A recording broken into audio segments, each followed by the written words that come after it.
So I guess to start off, and it's nice for a change for me to be on this side of the table, so I get to ask the questions. Rosa, with all of these different buzzwords flying around the place, how does DORA work with the likes of NIS and GDPR, and do we even need this, or is this just an extra layer of bureaucracy? What's your perspective, and if you could tell us maybe where this fits in the greater scheme of regulations that we're now looking at? DORA comes in to resolve a few issues across board, exactly because we have all that in place already. We have so many things going on at national level, at the data privacy level, at cybersecurity programs going on, and DORA comes in to resolve basically a kind of question that is needed to harmonize the interpretation of how these things are all being implemented. So it's really actually refreshing to get this. I mean, organizations have been struggling for many years to decide how far do I go in implementing security controls. What is required of me. Although there are standards out there, and there are standards that are followed, and there's a lot of them out there, very good ones. It's like, up to where do I need to go? Up to where is really a good practice, or what is it that I really need to ensure? And DORA comes and resolves that for you. It gives you a very clear checklist. Guys, no doubt, this is what you need to implement. And that's what's making it very exciting. It tells you that, the oversight body that will ultimately inspect it has the power to do a lot. And the other big thing, and going back to what was said earlier, is that this is legal framework. This is not an optional, maybe it's nice to have, it's a menu driven thing. It isn't. It's actually now mandated across all of Europe. So it has EU states now that have signed up to it. There is a body that ultimately can inspect it, can manage it. So it's a very serious type of legislation. So yes, we have seen this. I've also seen this actually across the Middle East when I went to the Middle East on behalf of Verizon. And we've seen banking legislation that has come about effectively around, control effectiveness. So again, we've seen technical controls, but we haven't seen it at a level that DORA is right now, which to me is at a board level. This talks about, people like the C-level heads having accountability at a level that I've never seen with PCI. I haven't seen it. SOX did have an element of that, but this actually has a lot more legal frameworks behind it. So Khalid, that actually led into my next question, which what are the consequences of this? So in this DORA thing, your question, absolutely, there is a lot more at stake. It's an EU-driven thing. Each state will start to show more of the mandate and more of the teeth. They haven't been explicit about that yet, but they have a year or so before they can do that. But yes, ultimately it gets to a level that we haven't seen in the past. So on that note, Rosa, what exactly does the timeline look like? Because when you look at it, it's a little bit confusing. There's different dates, there's addendums to some of it. There's different. So can you talk through what it looks like from a timeline perspective for us, please? Organizations already need to start implementing this as soon as possible. And there is going to be a very strong awareness now that, hang on a second, I have only 2 years to review my relationships with my providers. I have only 2 years to start implementing here, ensuring that I have back-to-back contracts with my providers and that they are ensuring all the requirements I need to go, because I have to be good for compliance as of January 2025. So it's very simple. You have to start acting. You have to start acting right now. You have to start checking and implementing your risk management framework right now. So by the time you get there, you have this already matured in your organization and it's already working and flowing. So 2 years is not a lot of time. Although this is building on so most of these organizations already have information security controls implemented, but we are not talking only information security controls. It is a connection between risk management, business continuity, information security, and even quality. It is not, it is time that organizations start to see this as an integrated process. I mean, when we look at the cybersecurity and the data governance landscape, there's some very significant headwinds and challenges, right? It's estimated there's over 3 million job vacancies in the sector. We know that the scale and the sophistication of cyber attacks is increasing. We're dealing with a lot of geopolitical tensions globally, which are resulting in increased attacks on critical infrastructure.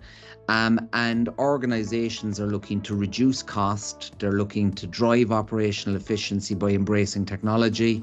And all of this introduces risk into the equation. So in your mind, given those challenges, what are the biggest challenges an organization faces when they want to implement DORA effectively? I think the first thing to do is ultimately understand and classify your internal systems, your assets, your people. So you've got a baseline. And what I've seen happen is certainly in my experience is that if you create a board level oversight and governance framework that ultimately supports that with legislation, then you have the potential to actually create what we used to call a SIP, a security improvement program. That normally comes out of an assessment like a BIA, but ultimately, and in fact, the articles call for a BIA. So, one of the things you'll find is that, in Article 10 has detection, operational resilience, and there's a call for doing a BIA. So ultimately, business impact assessment to at least understand what you've got and where your gaps are. Now, what I find interesting here, and we've done this in the Middle East purely because of geopolitics that took place between nation states that had very high sophisticated zero-day vulnerabilities that they were holding. They had huge amounts of funding that you could only dream of. What we've got to do is ensure that there is a open level communication and oversight with the various parties internally. The other thing that I'm noticing is that as we go, and we notice this again in some of the big enterprises I worked in, is the ability to get information from your third-party suppliers. What is SASE? In simple terms, what is it and why is it important? Okay, yeah. It's effectively, we call it Secure Access Service Edge. So in the past, we had two types of people, and maybe some of the listeners would know this. You have a NOC for a network operations center, and you traditionally have a SOC for a security operations center.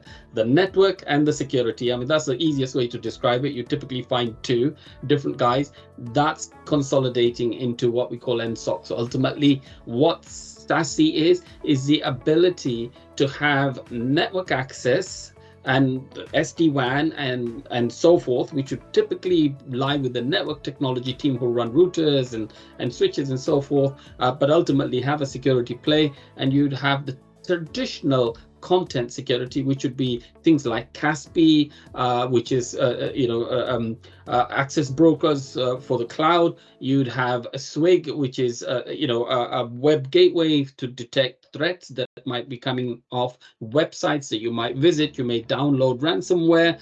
All of this, so the network and the traditional security, including data security, which is a core component of SASE, is then put together into what we call SASE, and that's part of a bigger framework, which is called the architecture around zero trust. So trust, verify, validate, segment as you see fit, and ultimately that creates an ability to then add any compliance that things people might throw at you. It allows you to then build that capability. So when we talk about DORA, is it clearly defined who is going to have a regulatory requirement under this? Is it crystal clear? Any company, even if it's not currently in the list of in this too as applicable requirements, this is now going to be the benchmark.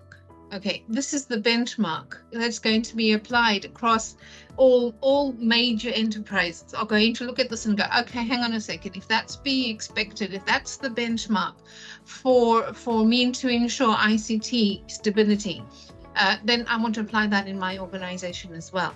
So ICT suppliers will going to have to face this, even if they don't have that many financial sector customers.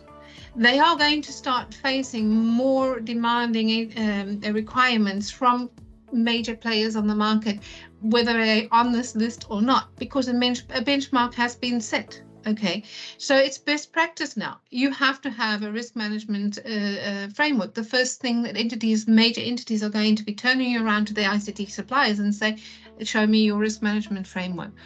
I'm wondering, do you anticipate that you will start seeing the conversation level at a banking? I know Forcepoint have an awful lot of banking customers globally.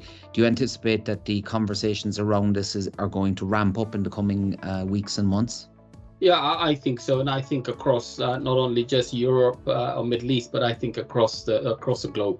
I see this as the first step. I think there's going to be more legislation, and I think, as Rosa said, I think there's going to be, energy and food security and so forth. We live in a world where cyber warfare is actually, is a really significant risk. And we do have geopolitics. The banks in Middle East are currently, especially in Saudi, they have something called SAMA, which is the regulatory authority that Yes. has now, created some significant laws around that, typically around data sovereignty and security. Data residency is a big issue. So we see more of this taking place, and I see more and more effectively what I would call, sector-specific legislation that is now being adopted by EU states. On that note, Khalid, thank you so much for your contribution. Rosa, thank you for your contribution.